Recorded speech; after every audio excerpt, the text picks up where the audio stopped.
Почитувани, Министерството за образование, наместо да го повлече проектот за надворешно оценување или така наречен државен испит, продолжува тврдоглаво да го турка. Еве го предлогот на владата за проверка на знаењата на студентите преку надворешно оценување. Само на 2 страници. Испитот ќе содржи по 5 прашања од сите предмети за секоја наставна година и со различно ниво на сложеност.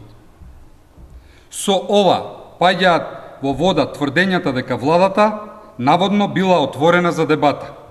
Да беше така, ќе ја слушнеа дебатата што се одвиваше пред факултетите, во некои од јавните гласила, на слободните социјални мрежи и во неформалните разговори. Имено, ако ги отвореа вратите зад кои што самите го напишаа овој несериозен експеримент, веќе требаше да се повлечат од него. Груевски вели најлесно било да се повлечат.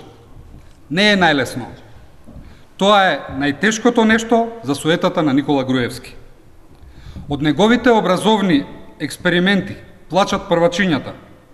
Од хаотичното екстерно во основните и средните училишта нема резултати. Има само проекти кои имаат една цел – контрола и казни.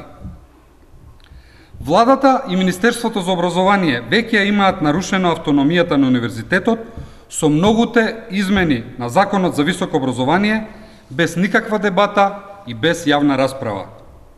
Последен пат со празен парламент и тоа на 23 јануари, еден месец по црниот декември.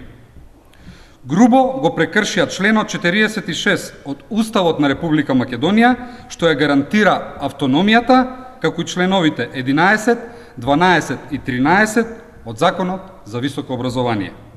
Оспорени се самостојното уредување на внатрешната организација и работењето, утврдувањето на правилата за студирање и утврдувањето на условите и критериумите за студии од прв, втор и трет циклус.